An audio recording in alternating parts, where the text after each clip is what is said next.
Tons of newspaper articles, opinion pieces, and even internet memes have been circulated since the sudden drop of the Egyptian pound against the United States dollar value.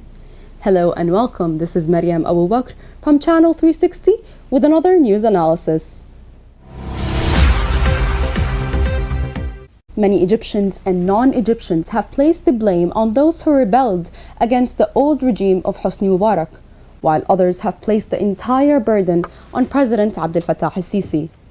Reading through the overwhelming number of articles published about this issue, as well as conducting an interview with the Assistant General Manager at the Treasury Department of SAIB Bank, Osama al-Manyalawi, it has become clear that this situation can be analyzed by three main factors: tourism, remittances from Egyptians abroad, and direct investments. Before discussing these factors further, however, it is important to note that the mass media's way of event covering continues to demotivate Egyptians to a point that people feel that no matter what they do, they will never succeed unless they work abroad or opt for a second citizenship. And Egypt says it has agreed to hand the ownership of two disputed islands in the Red Sea to Saudi Arabia after a man was shot and killed by a police officer amid an argument over the price of a cup of tea. Of sexual harassment that torments Egyptian women every day. Mr. al-Manyalawi, what are your thoughts on this issue? Media's tendency to neglect the root cause of the situation led to misunderstandings. Even though the news of the new Suez Canal raised the hopes of many Egyptians, it did not increase the country's income because the number of vessels passing through the canal has remained unchanged.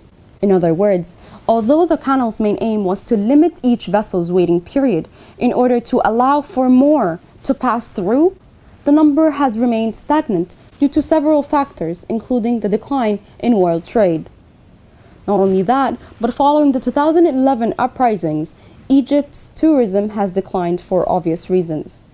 From then on, several events have discouraged many Egyptians from visiting Egypt. Take the Russian plane crash as an example.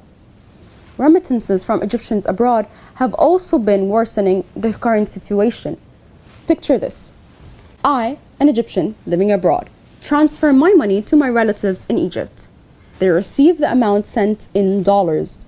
Before exchanging it though, they think to themselves, why shouldn't I save this and sell it when the Egyptian pound drops again? This worsens the problem of the already deficit dollar currency. Another scenario is as follows. They sell the dollar currency in the black market, thus earning 3 additional pounds onto the official exchange rate, which also worsens the case of the deficiency of the dollar currency. Finally, why would I, as an investor, invest in Egypt if I would receive my profits in Egyptian pounds, which have devalued greatly? Foreign investors no longer trust the Egyptian currency due to its instability. Therefore, direct investments has declined. This is why President al-Sisi has been trying to better the country's infrastructure, power, and communications to appeal to foreign investors. Since it is a game of supply and demand, if the said factors continue to exist, the deficit of the United States dollar in Egypt will remain, making its supply drop and its demand will keep on rising, thus turning into the constant decline of the Egyptian pound's value. Whether the 2011 revolution was the reason or it is President al-Sisi who is worsening the situation, Egyptians need to stop voicing their opinions through their keyboards and smartphones, step back and start working on turning the country into the exporter it used to be. This is Mariam Abu Bakr from Channel 360.